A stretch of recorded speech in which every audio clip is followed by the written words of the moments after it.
few more minutes. Josephine. Nice picture.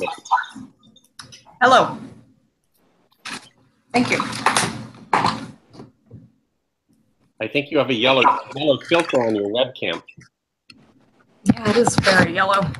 I don't know why that is. I have no explanation. Oh.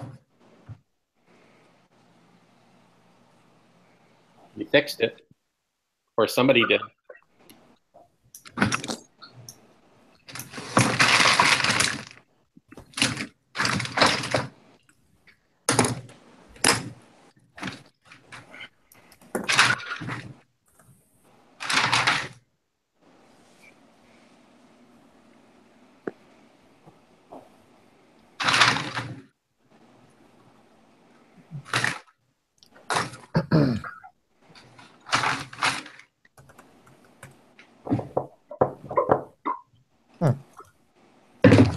That's the water glass.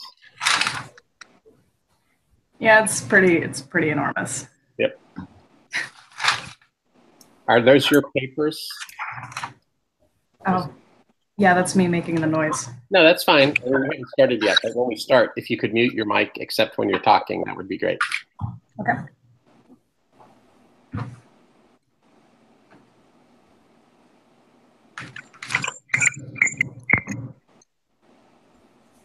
Mine is much more normal sized.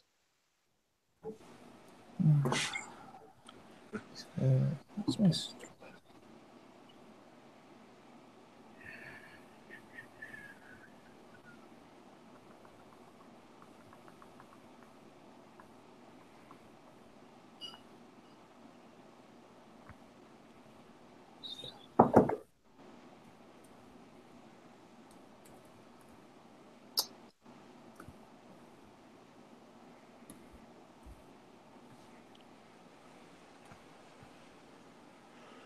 Oh, I did. No.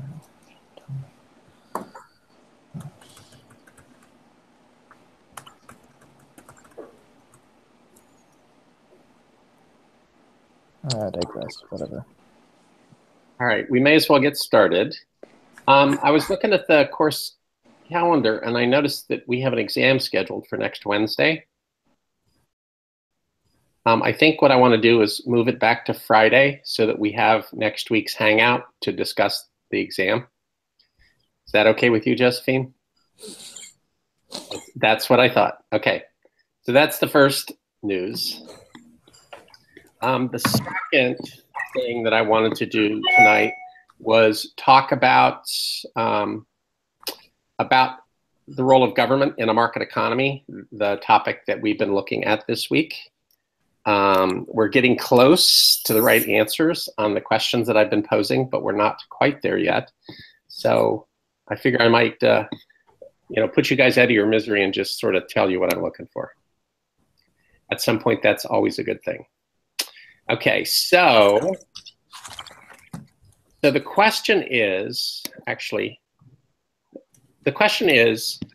we know that a market economy is one where all the means of production are privately owned. And so that raises the question of why should government play any role in a market economy? Anybody have any thoughts on that?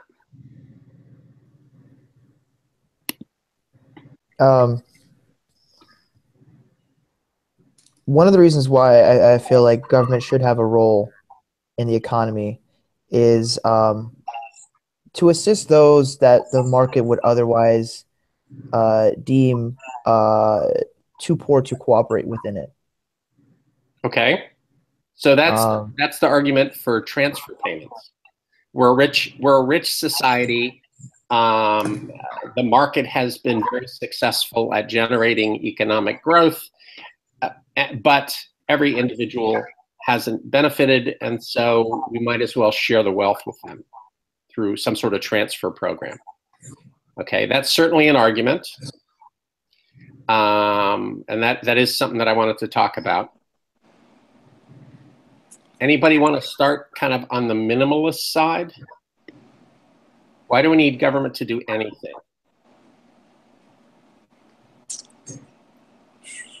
Go, Robert. Yeah, I'm trying to think. Because I think what I had in mind was sort of the same thing of what Daniel said. Okay. I think it wasn't like totally the same. I was just saying like the market doesn't provide everything, which I don't exactly mean just to poor people. I just mean in general. What about, what's kind of the libertarian position about this? Well, I mean, libertarians believe that there should be no government involvement within any sphere.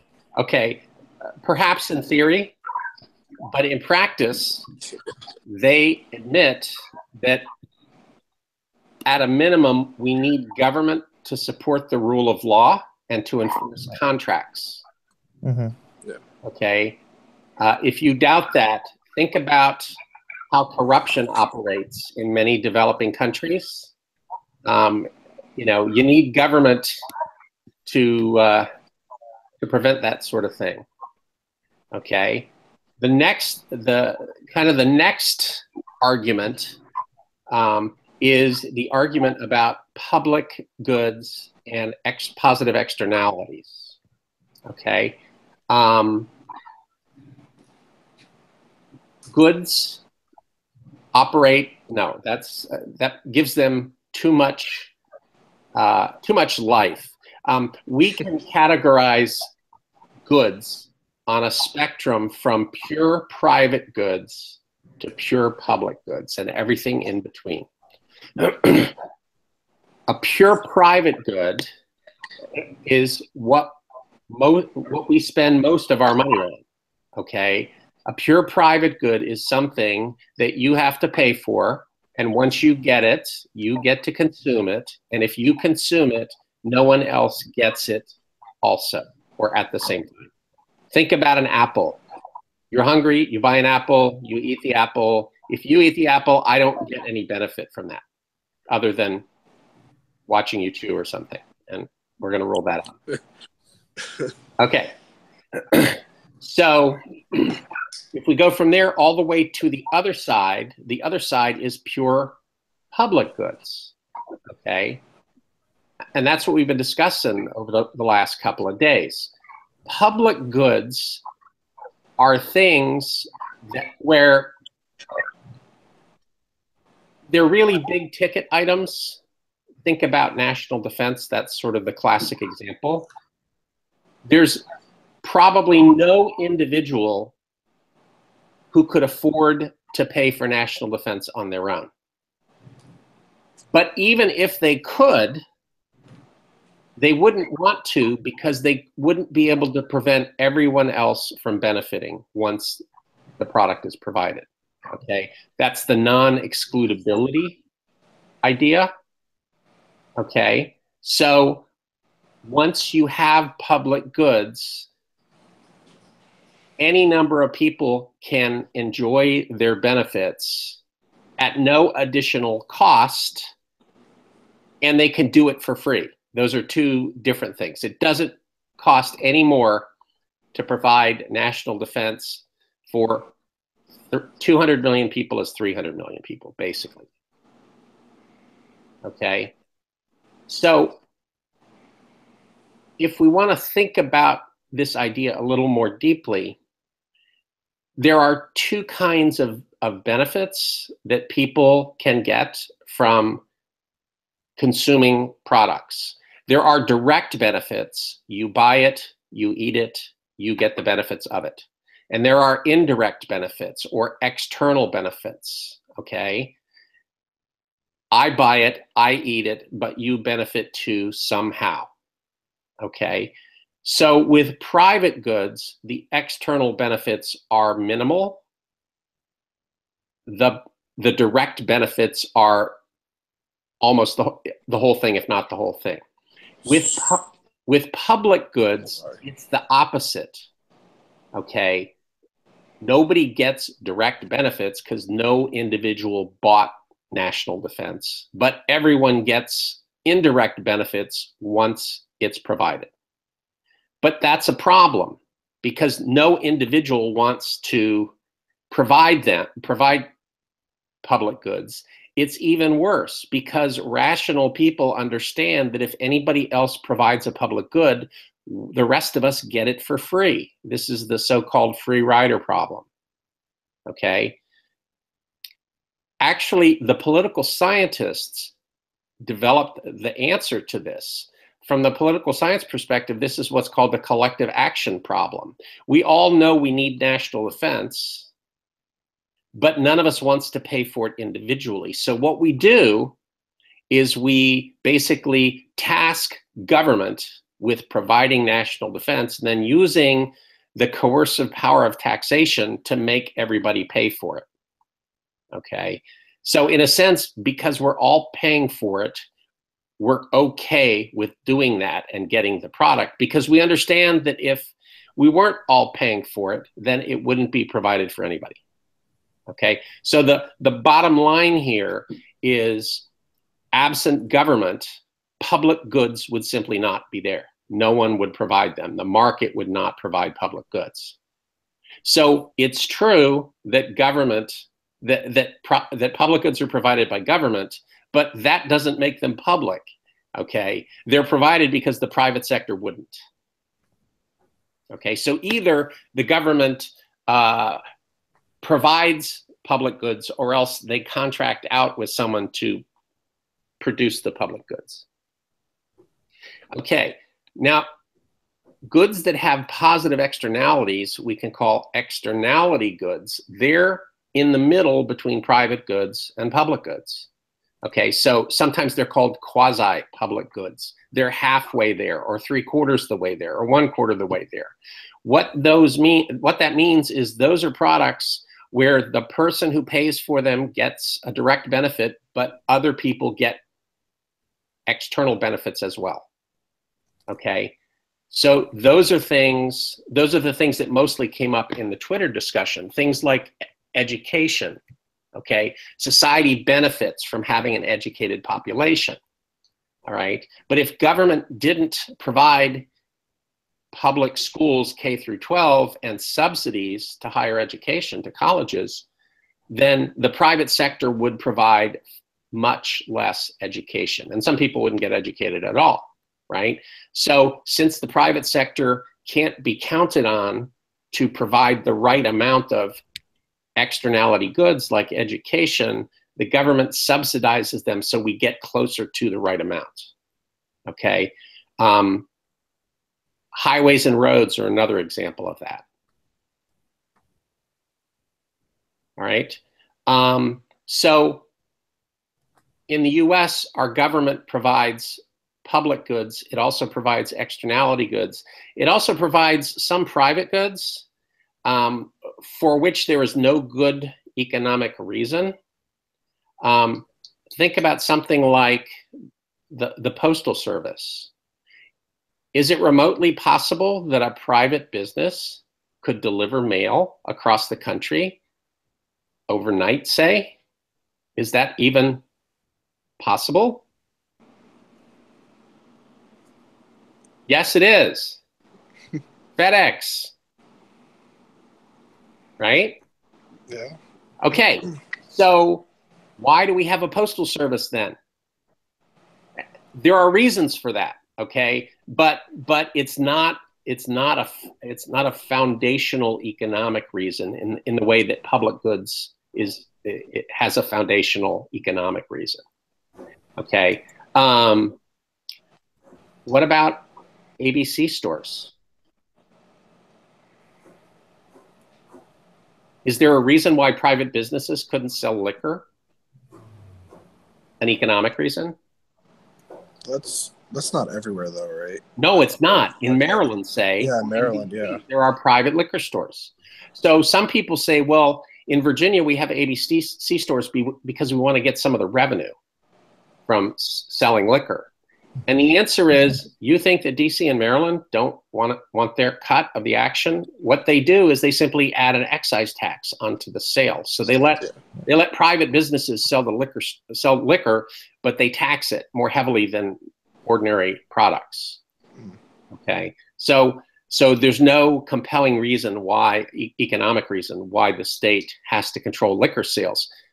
They do it because liquor is sinful and all that, and the government can't count on people to control themselves. So this goes Right. way back, you know, history and culture and things like that. I'm sure that's big in the Northern Neck, Robert, right? Yeah. Yeah. At least in public, maybe not in private.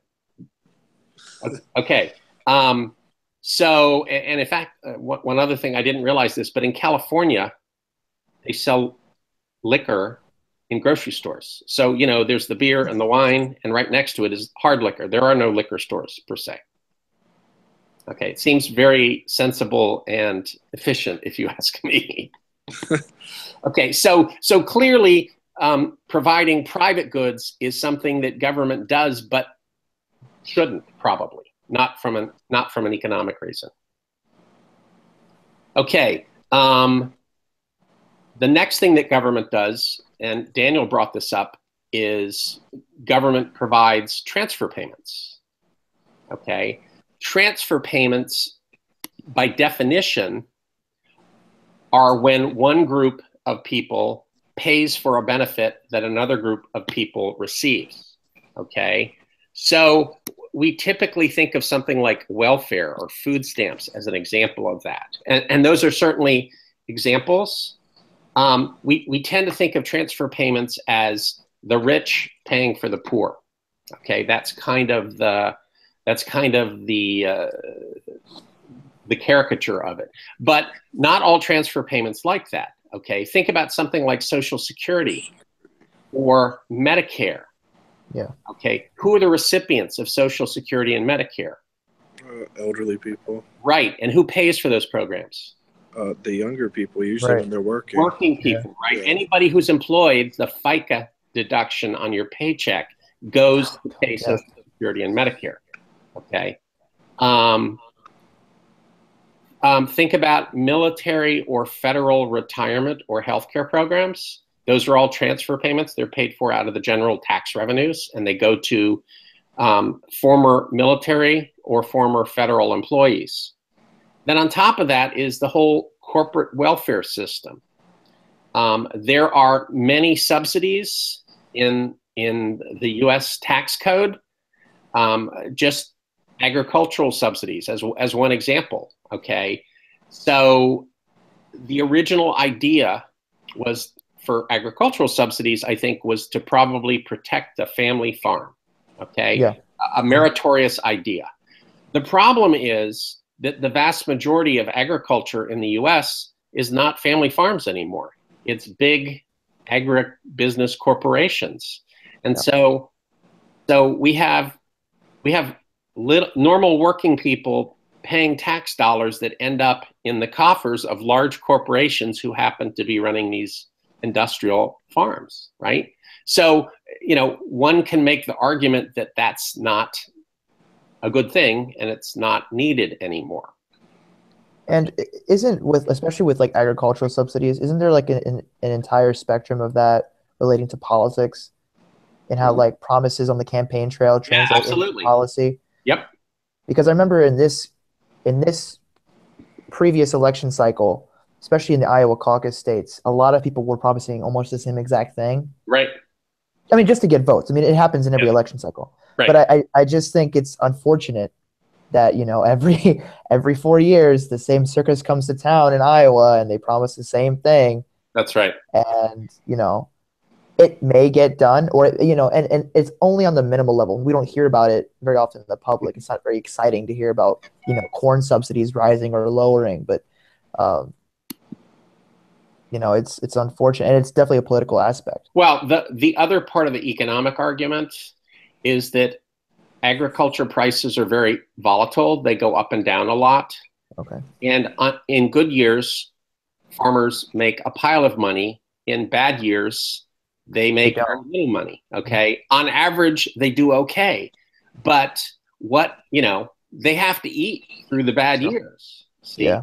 So by putting agricultural price supports in place, for example, that prevents farm prices, corn prices from falling below the support level, right? So basically that keeps farmers from going hungry in the bad years. Right. Again, that makes sense if the majority of our farmers are family farms, right. but they're not. But they're not. Corporations.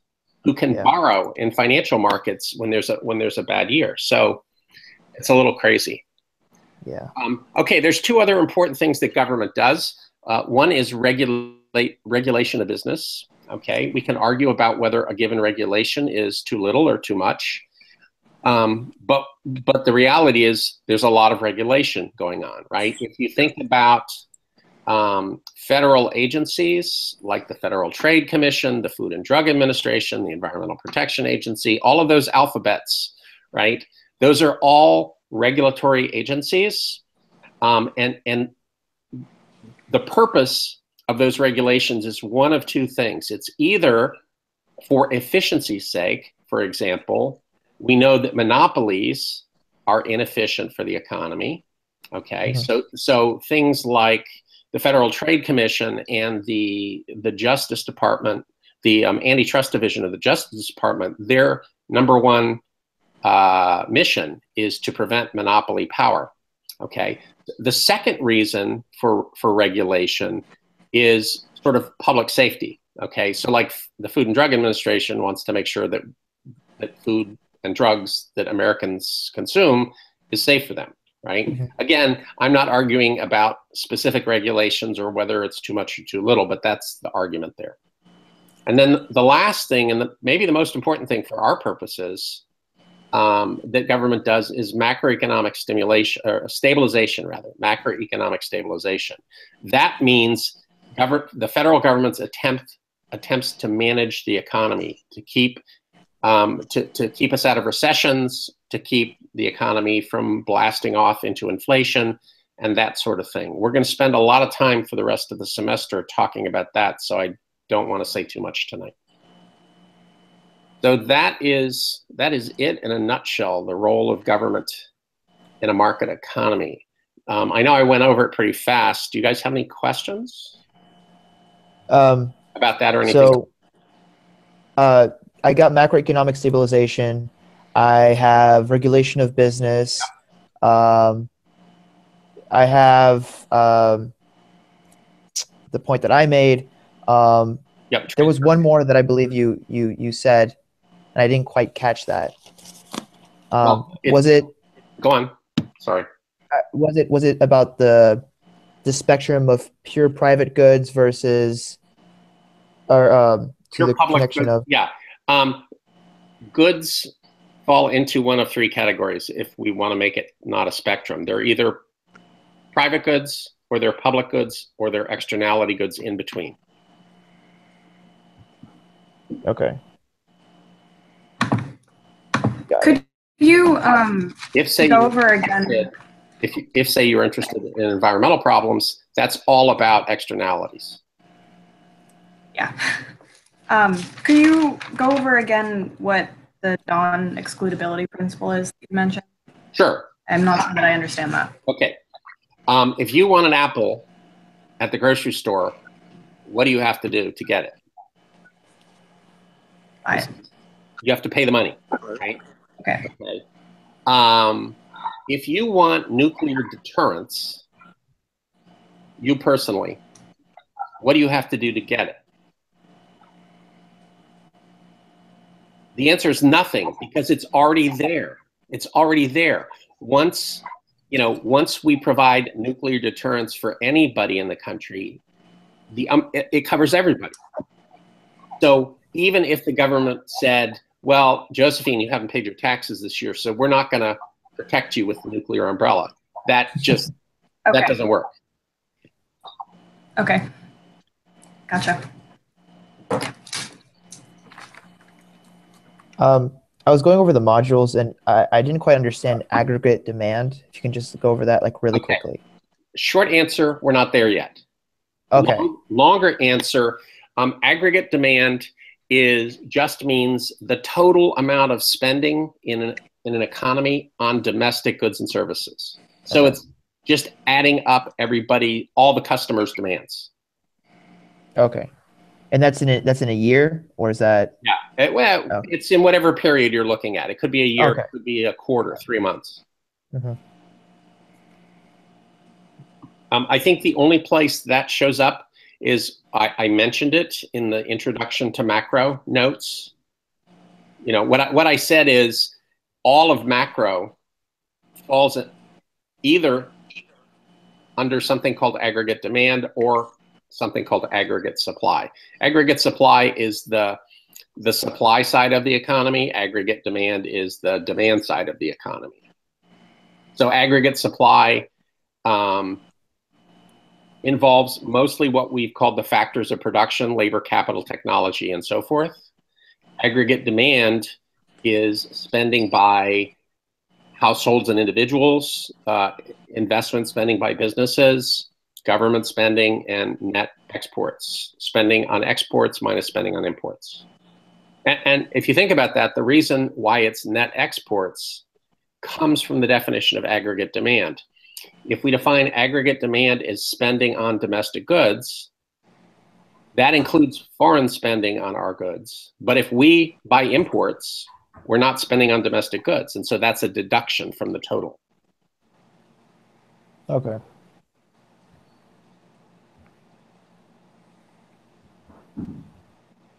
Now for next Wednesday, is the Hangout going to be at 6 p.m. or 7 p.m.?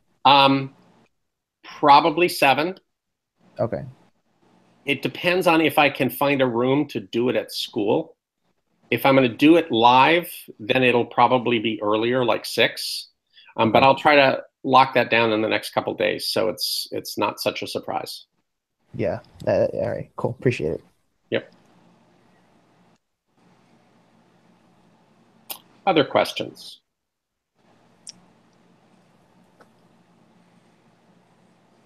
Nope. Okay. Well, I'm ready for dinner. Thanks for coming, guys. No problem. Alrighty. See you next time. Yep. Bye-bye.